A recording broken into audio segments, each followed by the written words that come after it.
रोज accident हुए हैं, कोई नहीं रौंदता। रोज एक्सीडेंट होते हैं सड़कों पे, रोज हिंदुस्तान में 200 आदमी 300 आदमी रोज मरे। फर्क है दोनों में। चौधरी साहब का कुर्ता फटाया, कुर्ता बिना जेब का, चप्पल टूटी हुई, ये 5 स्टार 7 स्टार हैं। चौधरी साहब तो एक आम किसान की बात कर रहे था। ये किसान आंदोलन की आड़ में ये जो है, जैसे बहुत सारे प्रोफेसर टीचिंग की आड़ में कोचिंग सेंटर चलावे अवैध, ऐसे ये ठेकेदारी कर रहे हैं।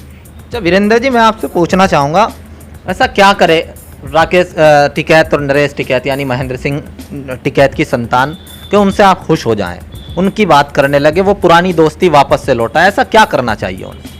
आप चाहते क्या थे? 8 आदमी मर गए, एक पत्रकार साथी हमारा चला गया, 9 आदमी देश के हैं, तो फिर आप क्या चाहते हैं कि ये बढ़ता जाता? और 8 आदमी मर गए। यहां 7 सितंबर 2013 को 11 आदमी मरे थे। उस दिन तो कोई जुडिशियल इंक्वायरी नहीं आई थी। इसकी सरकार थी, कल छाती पीट रहा था, कपड़े फाड़ने को तैयार थे अखिलेश। और यहां जब मर गए थे, यहां तो कोई नहीं आया छाती पीटने, ना कोई देखने आया, ना कोई करने आया। ये भाड़े की बारात थी 5 तारीख वाली, 5 सूबों के आदमी आए थे, जिसमें आधे से ज्यादा लोग हरियाणा पंजाब के थे। मैं किसान हूं, मैं किसान हूं, किसान की बात करूंगा। ये अधिकार मुझे कोई छीन नहीं सकता। सरकार से मुझे केवल एक बात कहनी है, सरकार अपना इकबाल कायम करे, सरकार का इकबाल नहीं है। स्वागत है दोस्तों, मैं शाहिम हसन और आप देखना शुरू कर चुके हैं India plus news. India plus news लगातार भारतीय किसान यूनियन के चेहरों से लेकर जो पॉलिटिक्स के बड़े चेहरे हैं या आम कार्यकर्ता या कोई ऐसा व्यक्ति जो प्रतिभा के दम पर आगे बढ़ रहा हो, सबकी आवाज़ आप तक पहुंचाता है। और इसी सिलसिले में मैं मौजूद हूं जो पूर्व प्रमुख भी रहे हैं वीरेंद्र सिंह, और भारतीय किसान यूनियन जब बनी थी 1987 में, तब से ही लगभग 13 सालों तक 2000 तक जुड़े रहे। और जब जो इन्होंने जानकारी दी है 1992 से 2000 तक ये जिला अध्यक्ष भी रहे हैं भारतीय किसान यूनियन में। लेकिन फिलहाल की स्थिति क्या है? फिलहाल आपने देखा होगा लगातार इनका चेहरा मेन स्ट्रीम मीडिया पर किसी ना किसी चैनल पर आता रहता है और लगातार ये मुखालफत कर रहे हैं, विरोध कर रहे हैं। जो धरना प्रदर्शन गाजीपुर बॉर्डर, टीकरी बॉर्डर और जिस तरीके का विरोध प्रदर्शन चल रहा है, उसका कारण क्या है? जो 13 साल तक कंधे से कंधा मिलाकर बाबा महेंद्र सिंह टिकैत के साथ काम करते रहे, आज इतना ज़्यादा मुखर होकर बोलते हैं। वो कारण जानने के लिए मैं यहाँ पर पहुँचा हूँ, बात करेंगे। सबसे पहले तो बहुत बहुत स्वागत है आपका। धन्यवाद। मेरा पहला सवाल आपसे, 13 सालों में तो अगर किसी के साथ इंसान रह ले तो उसकी यादें ही नहीं भूल पाता है, तो फिर उसकी संतान की इतनी ज़्यादा मुखालफत क्यों? बहुत सारे लोग हुए हैं, व्यक्ति बहुत मशहूर हुए हैं, लेकिन उनकी संतान जो है वो नालायक रही हैं। ये भी उनमें से एक हैं, कोई अलग नहीं है। ये भी जो हैं कोई अलग नहीं है। और ये साबित कर रहे हैं, जो कुछ अब हो रहा है ये साबित कर रहे हैं कि ये चौधरी साहब के विचार को आगे नहीं चला पाए। चौधरी साहब के साथ चौधरी साहब के विचार खत्म हो गए। चौधरी साहब के विचार, जहाँ तक मुझे जानकारी है, किसानों की लड़ाई लड़ते थे, किसी भी हद तक जाते थे, अड़ जाते थे प्रशासनिक व्यवस्था से, सरकारों से, यही वो कर रहे हैं। फिर ये अलग कहाँ से हो गए? फर्क है दोनों में। चौधरी साहब का कुर्ता फटाया, कुर्ता बिना जेब का, चप्पल टूटी हुई, ये 5 स्टार 7 स्टार हैं। चौधरी साहब तो एक आम किसान की बात कर रहे था, जो 45-50 बीघे का किसान हुआ है, जिसे अपना कुनबा पालना हुआ है। चौधरी साहब तो वे थे। चौधरी साहब के ज़माने से 50 गुना 100 गुना इनकी आमदनी बढ़ गई। फार्मूला ये बता नहीं रहे। मेरा यही विरोध है कि फार्मूला बता दो। जैसे तुम्हारी हालत बदली है ऐसे बाकी किसान की बदल जा। ये फार्मूला नहीं बताते। यानी दिक्कत इस बात से है कि उन्होंने तरक्की कर ली और आपको वो फार्मूला चाहिए ताकि आप भी उसी तरीके से नया कुर्ता पहन सकें, वही गाड़ियां आप पर हों। हाँ, वही बात है, वही चीज़ है। मेरा ही नहीं, बहुत सारे किसानों का भला कर दे। आंदोलन की जरूरत नहीं है। जब फार्मूला, लड़ाई किस बात की है कि ये कहते हैं किसान की आमदनी नहीं है। जब इनके पास फार्मूला, इनकी आमदनी 100 गुना बढ़ गई, तो ये बाकी किसानों की आमदनी क्यों नहीं बढ़वाते? अरे 100 गुना ना बढ़ाओ, कम से कम 50 गुना बढ़ा दो, 25 गुना बढ़ा दो। तो लड़ाई किस बात की लड़ रहे हैं? वो लड़ाई तो यही लड़ रहे हैं ना कि किसानों की आमदनी दुगनी हो। सरकार ने कहा था, जिस सरकार की आप रात दिन टीवी पे बैठकर बड़ाई कर रहे हो, उस सरकार ने कहा था कि आमदनी दुगनी होगी। जब सरकार आमदनी दुगनी नहीं कर रही तो आम आदमी क्या करेगा? वो तो विरोध करेगा। सन 87 में जिसके 2000 कुंटल गन्ना होता हो और उसके अब 13,000 कुंटल, वो हाँ 13,000 कुंटल गन्ना होने लगाओ, कहाँ से हो गया? 87 में 1,000, 1,200, 1,500 कुंटल होता है, अब 13,000 कुंटल गन्ना होने लगा। सरकार तो दुगने कह रही है, तो 6.5 गुनी कर ली। ये वो मंत्र औरों क्यों नहीं बता रहे? टिकैत किसने बनवाया था? टिकैत कहते किसे हैं? एक ही टिकैत होता है ना जाट बिरादरी में। टिकैत किसे कहते हैं, मुझे बताएं पहले आप।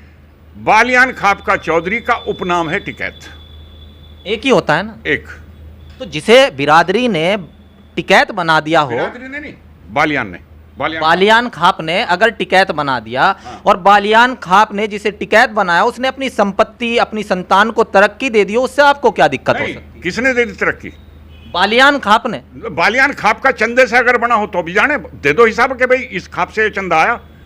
इनका तो अपना प्रोड्यूस है ये किसान आंदोलन की आड़ में ये जो है, जैसे बहुत सारे प्रोफेसर टीचिंग की आड़ में कोचिंग सेंटर चलावे अवैध, ऐसे ये ठेकेदारी कर रहे हैं, ये एक्सटॉर्शन करते हैं, ये लोगों के फैसले की जमीन कब जाते हैं, ये पैसे रख के लोगों की अमानत रख के लोगों के फैसले जबरन करवाते हैं। अच्छा, जो आप कर रहे हैं, अगर उस पर बात ना करके, चलिए विरोध तो आपका निजी हो गया, क्या आपकी समस्या है, क्या उनसे दिक्कत है, उस पर मैं नहीं जाता। सीधा कृषि कानूनों पर आता हूँ। कृषि कानूनों को लगातार टीवी पे बैठकर आप न्यायोचित ठहराते हैं, किस आधार पर? इन्हें 1 साल में उसमें कालापन नहीं दिखाई दिया। कालापन नहीं है तो फिर इतनी मैं सफेद बता रहा हूं, मैं सफेद बता रहा हूं। यहीं मैं बैठा था, यहीं मेरे पास किसी का फोन आया था जिस दिन ये कानून पास हुआ उस दिन, और यहीं बैठ के उस आदमी ने यहीं आके मेरे से बात करी थी। क्या हुआ? मैं कहा मेरे लेटर पैड पे 20 बार कम से कम लिख के गया हुआ, तीसरे चौथे कभी ये पहले नंबर पे ये रहा कि मंडियों में किसान की उपज, अपनी उपज को निर्बाध ले जाने का अधिकार होना चाहिए, पूरे मुल्क में कहीं ले जाओ, मंडियों की पाबंदी नहीं होनी चाहिए, ये बात कही गई थी। अब यहीं से बैठ के फ़ोन किया राकेश जी को, आपका क्या कहना कि हमारे बापू की 37 साल पुरानी मांग पूरी हो गई। ये मुख्यमंत्री को बधाई देखा है। फिर इन्हें कुछ महीने बाद आफ्टर थॉट आया, विचार नए सिरे से पैदा हुआ, कुछ इन्हें ज्ञान प्राप्त हुआ। वो पेड़ नहीं बता रहे कौन से पेड़ के तले ज्ञान हुआ, इन्हें ज्ञान हुआ कि तो किसान के नुकसान में, जबकि ये किसान के नुकसान में नहीं है। फायदा आपके पास समय अगर हो, और आपके पास समय और आप इतिहास को जान सकते हो, गूगल कर लेना। गूगल नहीं, आपके पास आया हूं मैं तो। मेरी बात सुनो, सन 68 में चौधरी साहब चीफ मिनिस्टर थे, चौधरी चरण सिंह। उन्होंने गुड़ का लदान खोल दिया था, किसी बुढ़े से पूछना गांव में जाके, गुड़ का लदान खोल दिया तो गन्ना जो है, जो 4-5 रुपए बिक रहा था, वो गन्ना 40 और 50 रुपए बिका कुंटल उस जमाने में 68। ये जो गांव में खुशहाली आई थी, एक बार को झटका लगा था, ये उस जमाने खुशहाली थी जब उन्होंने पाबंदी गुड़ पे से हटा दी थी। पाबंदी कैसी कि इंटर स्टेट मूवमेंट खोल दिया, मंडियों की बाध्यता खत्म कर दी, जहां जी मावे जिसके बेच दो। उसके बाद वो उनकी चीफ मिनिस्टर गई, लोग मानने नहीं, बंद करवा दिया। सबसे पहला कानून, सबसे पहली बात क्या है कि मंडी के बाहर बेचो या मंडी के अंदर बेचो। आप अगर बाहर बेचते हो तो आपके अधिकार सुरक्षित रहें। मंडी में बेचने कुछ अधिकार हैं, बाहर बेचने के अधिकार आपके सुरक्षित रहें। इसके लिए ये पहला कानून है कि आप बाहर बेच लो या अंदर बेच लो, आप पे कोई पाबंदी नहीं है, ये पहला कानून है। Number 2, contract farming. Contract farming बहुत दिन से इन्वॉल्व है गन्ने की, वेस्टर्न यूपी में गन्ने का सारा मसला कॉन्ट्रैक्ट फार्मिंग से के थ्रू है, डायरेक्ट परचेज किसी शुगर मिल में नहीं है। हम सोसाइटी से कॉन्टैक्ट करते हैं, सोसाइटी मिल से कॉन्टैक्ट करती है। हम गन्ना जो देते हैं मिल को, डायरेक्ट मिल को नहीं देते हैं, हम गन्ना समिति के थ्रू गन्ना देते हैं और उसी के थ्रू हमारा पेमेंट आता है। और गन्ने सोसाइटी से ही हमारा एग्रीमेंट होता है जिसको बॉन्ड कहते हैं। मेरा बॉन्ड कितना, तेरा बॉन्ड कितना, उसका बॉन्ड कितना। वो बॉन्ड तय काय पे होता है, मेरे पास कितनी ज़मीन है और उसमें मैंने कितना गन्ना बो रखा, कितनी मेरी बोर्ड, कितनी मेरी पेडी, ये कॉन्ट्रैक्ट होता है। ये गन्ना मिल लेगा, उसी कॉन्ट्रैक्ट के तहत सरकार छाती में हाथ मार के कह दे जब तक एक एक गन्ना किसान का खड़ा रहेगा तब तक मिल चलेगा। वो कौन सा गन्ना खड़ा रहेगा? जिसका हमने कॉन्टैक्ट किया कि हम तुम्हें 5,000 कुंटल गन्ना देंगे, 4,000, उस 5,000 में से अगर कुछ गन्ना खड़ा होता है तो उसका वो किया जाएगा। नंबर 3, ये जो अपर लिमिट है स्टॉक की अपर लिमिट कैसे बढ़ी? स्टॉक की अपर लिमिट ये बढ़ी, पिछली सरकारों ने ये इतना दूरदर्शी नहीं थे कि आगे होगा क्या, उन्होंने गोडाउन फैसिलिटी नहीं बनाई। गोडाउन फैसिलिटी प्राइवेट सेक्टर में है। यहाँ मुजफ्फरनगर में आप बैठे हो, मुजफ्फरनगर में सेंट्रल गवर्नमेंट का एक वेयर हाउसिंग कॉरपोरेशन का गोदाम है, केवल वो है और कुछ नहीं है। वो फैसिलिटी नहीं बढ़ाई, अगर फैसिलिटी बढ़ाते तो किसान अपनी उपज वहाँ रख पाता। वो फैसिलिटी दी नहीं, इसलिए इन्हें प्राइवेट सेक्टर ने मजबूरी में अपर लिमिट जो थी स्टॉक की वो बढ़ानी पड़ी, जिससे अगर ये अपने यहाँ स्टॉक करते हैं तो इन पर कोई कानूनन बाध्यता ना आवे और किसान अपनी फसल रख सके। तीनों आपने बता दिए। पहले की बात ना करके मैं बाकी दो की बात करूंगा। लोकतंत्र क्या है? जन भावना का सम्मान।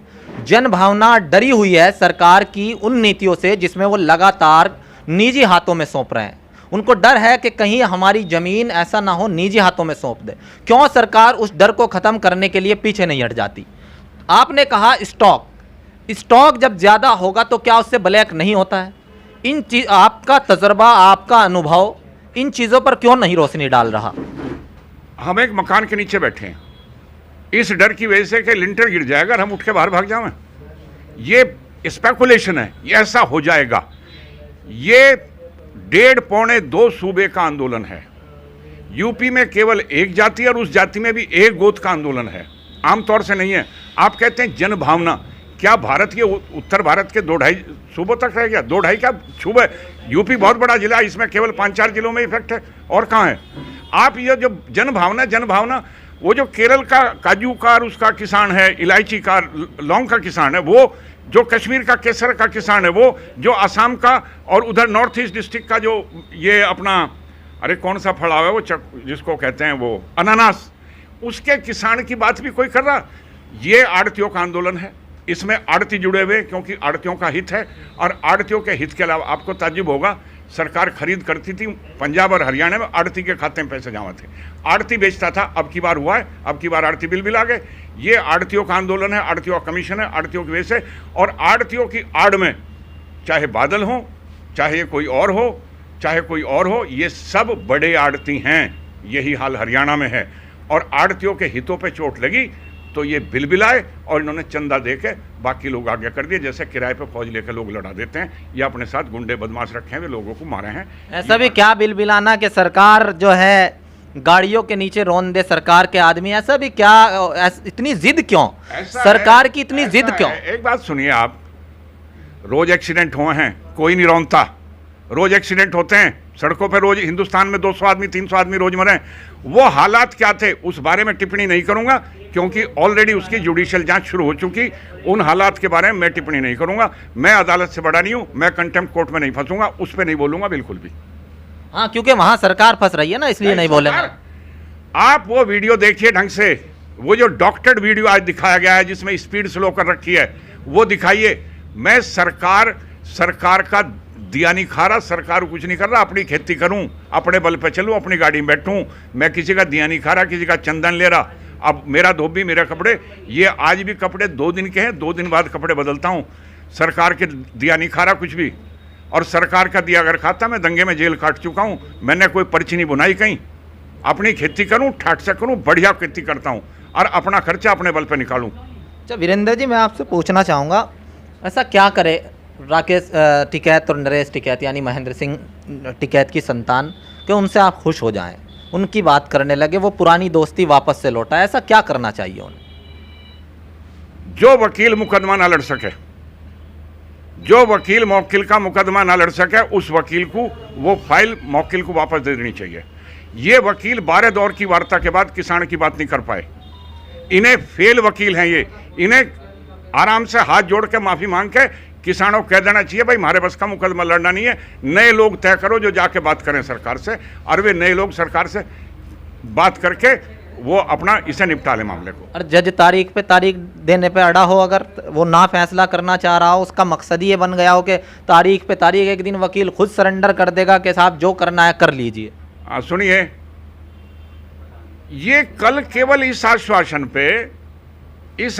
पे कल के जुडिशियल इंक्वायरी होगी, आश्वासन है, जुडिशियल इंक्वायरी होगी। सुप्रीम कोर्ट ने कहा केस हमारे पास है, 1.5 साल के लिए इसकी कार्रवाई रोकते हैं, आप घर जाइए। ये मानते नहीं। सुप्रीम कोर्ट कहता है हम कमेटी बना रहे हैं, अपने जो ग्रीवेंस हैं, जो आपकी शिकायतें हैं, वो इस कमेटी के सामने लाओ। ये उस कमेटी के सामने नहीं जाते, सुप्रीम कोर्ट की ये नहीं सुनते, कमेटी के सामने ये नहीं जाते। तो ये मानने किसकी हैं? क्या मान रहे? ये अपने मतलब की मानते हैं। क्यों अचानक से क्या हुआ कि एडीजी लॉ एंड ऑर्डर के कहने से राकेश जी बात करने चले गए, मामला निपटाने चले गए। मामला निपटना चाहिए था, लेकिन ऐसा क्या हुआ? उनके चेहरे पे कौन से भाव थे? वो कौन सा दबाव था एडीजी लॉ एंड ऑर्डर का, जिसकी वजह से उन्होंने उन्हें कुछ दिखा दिया या कुछ बता दिया या कुछ सुना दिया, जिसकी वजह से दब के वहां बैठ गए? कहाँ बैठ गए? लखीमपुर। तो आप चाहते क्या थे? मैं? 8 आदमी मर गए, एक पत्रकार साथी हमारा चला गया, 9 आदमी 8 देश के आदमी मर गए। हैं? तो फिर आप क्या 8 चाहते हैं कि आदमी- ये बढ़ता जाता? और 8 आदमी मर गए। यहां 7 सितंबर 2013 को 11 आदमी मरे थे। उस दिन तो कोई जुडिशियल इंक्वायरी नहीं आई थी। इसकी सरकार थी, कल छाती पीट रहा था, कपड़े फाड़ने को तैयार थे अखिलेश। और यहां जब मर गए थे, यहां तो कोई नहीं आया छाती पीटने, ना कोई देखने आया, ना कोई करने आया। कहीं तो पैमाना बनाओ, एक काम में दूसरा काम करोगे, दूसरे काम में दूसरा काम करोगे। बहुत अच्छी बात है, मामला निमट रहा है, जुडिशियल इंक्वायरी होगी, लोगों को मुआवजा मिला, बहुत बढ़िया बात है। मुझे किसी ने बताया था कि पत्रकार को भी मुआवजा मिलना चाहिए। जहाँ किसानों की बात हो रही, वहाँ पत्रकार को भी मुआवजा मिलना चाहिए। जो ड्राइवर मरा है उसको भी मुआवजा मिलना चाहिए। वो जो मंडल अध्यक्ष मरा, उस बेचारे कोई कसूर नहीं था। मुआवजा जो जिनकी मृत्यु हुई, जिनकी हत्या हुई, जो जैसे भी हालत में मरे, पिट के मरे या एक्सीडेंट में मरे, उन्हें होना चाहिए। वीरेंद्र जी, मेरा आखिरी सवाल आपसे, काफ़ी देर तक आप वार्ता करते हो, मैं अगर अधिवक्ता हूँ, इतनी देर मैं अगर बात करूँ तो 5, 7, 10 हज़ार रुपये मेरे बन जाएंगे। आपको सरकार कब इसका हर्जाना देगी? आप इतना सरकार की तरफदारी करते हैं, कब क्या मिलने वाला है सरकार की तरफ से? हम सारे काम सरकार से कुछ मिलने के लिए नहीं करते। ये जो 20-25 लाख की फौज है, इसे सरकार क्या दे रही है? ये देश की रक्षा कर दी ताकि आप और हम यहाँ आराम से सो सकें। वो हरजाना अगर मांगने लगे फौजी कि मैं लद्दाख की पहाड़ियों में हूँ, मैं -40 डिग्री पे हूँ बटालिक में, या उसमें सियाचिन में -40 डिग्री, कोई कल्पना तो करो क्या होता है। वे तो हरजाना नहीं मांगते बेचारे। तो क्या हम हरजाना लेके ही काम करेंगे? मेरे बेटे ने सोचा, मेरा अकेला बेटा है, उसने सोचा कि मुझे फौज में नौकरी करनी है। वो भी आपकी तरह यहाँ, यानी देश हित में कर रहे हैं आप? देश हित में नहीं, मैं समाज के हित में कर रहा हूँ। और राकेश टिकैत समाज के खिलाफ कर रहा है, वो व्यक्तिगत हित में कर रहा है। तो फिर 5 तारीख को इतने लोग समाज के खिलाफ आए थे? तो वो 26 तारीख को जो लोग आए थे वे क्या थे? कितने थे? ये भाड़े की बारात थी 5 तारीख वाली। 5 सूबों के आदमी आए थे, जिसमें आधे से ज्यादा लोग हरियाणा पंजाब के थे। इतनी सारी भाड़े की बारात? भाड़े की बारात थी। तो आप क्यों, आपके पास तो सरकार है, आप 26 तारीख को क्यों भाड़े इतने नहीं बुला सके? वही बात करें, हम क्यों बुलावें? ये आम किसान था, एक जिले का, थोड़े बहुत शामली से आए थे, मुजफ्फरनगर के किसान थे, जेन्युइन किसान थे, छोटे ट्रैक्टर। जी, बात की थी मैंने, उन्हें ये नहीं मालूम था कि हम आए क्यों। कोई कह रहा हमारा बिजली का बिल माफ होगा। मालूम तो 26 तारीख में भी नहीं था। जो 26 तारीख में आए थे वो बताने लगे थे क्या मांगे, 3 काले कानून वापस करो। कौन से करो? NRP करो, PRC करो, SRC करो। वे तो 26 में भी था बातियों। यानी कि जो ये सब चल रहा है, जनता और किसान पिस रहा है, इसका जनता मत कहो। जनता क्यों नहीं? नहीं, अगर जाम लगेगा तो किस पे असर पड़ेगा? जाम लगेगा किस पे असर पड़ेगा? करो, जनता जाम लगाने वाले वे 26 तारीख वाले थे, जाम वाले वे थे, जिन्होंने ड्रामा करा, जिनकी मीटिंग में लड़कियां छेड़ी गई, जिनमें गुस्ताखी की गई, जिनमें से लौटते वालों ने फलों के थैली में से फल उठा लिए, वे थे एनार्किस्ट, अराजकतावादी वे थे। ये 5 तारीख वाले थे अराजकतावादी, 26 तारीख वाले अराजकतावादी नहीं थे। आम किसान था, छोटे ट्रैक्टर थे, अपने घर से रोटी खा के आए थे, और जिसे ज़्यादा भूख लगा 2 रोटी और अचार की भाग जेब में धर के लाया था। यहाँ भोजन नहीं थे, सारा मुजफ्फरनगर ने नौत रखा था, भंडारे खोल लो, भंडारे खोल लो, भंडारे खोल लो। वीरेंद्र जी, ये तो वह बात हो गई, दूसरों की बुरी बात तो भाती नहीं तुमको, पर अपनी बुराई नजर आती नहीं तुमको। 26 तारीख को एक तरफा आप बिल्कुल साफ किसान, 5 तारीख को मतलब कुछ तो करना होगा, कहीं तो एक मतलब ये करना होगा कि थोड़ा इंसाफ से बोलिए। कुछ तो 50 लाख की गाड़ियां इंपोर्टेड और मर्सिडीज गाड़ियां खड़ी थी। कौन सा किसान है जो अफोर्ड कर सके? कौन अफोर्ड कर सके? 26 लाख 50 लाख की गाड़ियां। आपके कितने बीघे जमीन है? हम 2 भाई हैं, बड़े भाई साहब मेरे हैं नहीं, उनका एक बेटा गुजर गया, एक बेटा है वो फौज में है, वो फुल कर्नल है, और मेरा बेटा भी फौज में है। हमारे पास 150 बीघे जमीन है। तो 150 बीघे जमीन में क्या बड़ी कार लेना मुमकिन नहीं है? नहीं। तो आप पे खेती करनी नहीं आती इसका मतलब? मेरे पे खेती करनी आवे। मेरे 16 फुट का गन्ना खड़ा कुतुबपुरा मेरे गांव में, यहाँ बैठ के नहीं पता लगता। मेरे गांव में आइए, खेत में आइए। चलो मैं 4 कार लेके दिखाऊंगा, 2 साल को मुझे दो अपनी जमीन। किसके? पहले पैसे मुझे रख दो एडवांस, और जाओ तुम 4 कार ले लो, मैं फ्री क्यों दूं? फ्री क्यों दूं मैं? तो ये मान रहा मुझे, वाह कमाल है। जमीन में तुम्हें दे दूं 150 बीघों में तो नहीं, तू अपना मेरी जमीन में दूध पी के और पहलवानी करके मेरे ऊपर चढ़ी है। 150 बीघे जमीन के एडवांस मुझे दो। टिकैत 10,000 रुपये बीघा जमीन दे रहा था, 10,000 रुपये बीघा दे रहा था जमीन। 10,000 रुपये बीघा के हिसाब से तुम मुझे दो 150 बीघे 15 लाख रुपए साल मुझे दो, तुम 10 साल रखो। बोलो फिर तो कार आ जाएगी ना 15 लाख रुपए सालाना। 15 लाख रुपए में आगे का भी तो सोच के रखना। कार आ सकती है लेकिन कार चलेगी कैसे? किसानों की कार से दिक्कत है वीरेंद्र। बताऊं, मैं जिस परिवार से हूं, मैं उस परिवार से जिसके सन 52 में ट्रैक्टर आ गया था मुजफ्फरनगर, 5,300 रुपए का पावर इन फर्गूसन सन 52 में आ गया था, और सन 60 में जीप आई थी। मैं उस परिवार से हूं, समझे नहीं? आज से नहीं, पहले से दिनकटी ठीक हो रही, अब बल्कि खराब है दिनकटी। अब वो बात नहीं रही जो बंदे जमाने में थी। अच्छा चलिए, मेरा आपसे बात को समाप्त करते हुए ये कहना चाहूँगा, सरकार से को क्या संदेश देना चाहेंगे? लगातार सरकार की बात करते हैं कि वो अब इन गतिविधियों को शांत करे। सरकार से क्या अपील करना चाहेंगे? किसानों से तो आप कर ही नहीं सकते क्योंकि आपका हक नहीं है, क्योंकि आप किसानों का विरोध करते हो। उन वालों ये बात आप नहीं कह सकते क्योंकि मैं किसान हूँ। मैं किसान हूँ, मैं किसान हूँ, किसान की बात करूँगा। ये अधिकार मुझे कोई छीन नहीं सकता। सरकार से मुझे केवल एक बात कहनी है, सरकार अपना इकबाल कायम करे। सरकार का इकबाल नहीं है। ये जो दोगले अफसर घुसरा रखे हैं, जो दोनों तरफ बात करने वाले, इन अफसरों की बात करें। और लखीमपुर प्रशासन को ये क्यों नहीं पता लगा, इंटेलिजेंस की रिपोर्ट क्यों नहीं मिली, क्या होने वाला है, क्यों नहीं तैयारी करी? ये फॉली है। ठीक है, धन्यवाद हमसे बात करने के लिए। काफ़ी लंबी वार्ता मैंने की और लगातार आप देखते रहते हैं, और यहाँ पर इंडिया प्लस न्यूज़ के माध्यम से बहुत ही मैंने हर एक सवाल पर रोशनी डालनी चाहिए और बेबाकी से जवाब भी दिया। हर एक वो व्यक्ति लोकतंत्र में जो अपनी आवाज़ आप तक पहुँचाना चाहता है, हम उसका एक माध्यम बन रहे हैं, आप तक उसकी आवाज़ पहुँचा रहे हैं। बस आपको इतना काम करना है, इन आवाज़ों को आगे बढ़ाते रहें और बहुत ही सभ्य लैंग्वेज में, सभ्य भाषा में अपनी राय रखें। इंडिया प्लस न्यूज़ की हर खबर पर इसी तरीके से टिप्पणी तो करें, लेकिन ऐसी टिप्पणी ना करें जिससे किसी की भावनाएं आहत होती हों। मैं अपने साथी राजू नयाल के साथ, India plus news, Muzaffarnagar. India plus news, सिर्फ वही जो सही।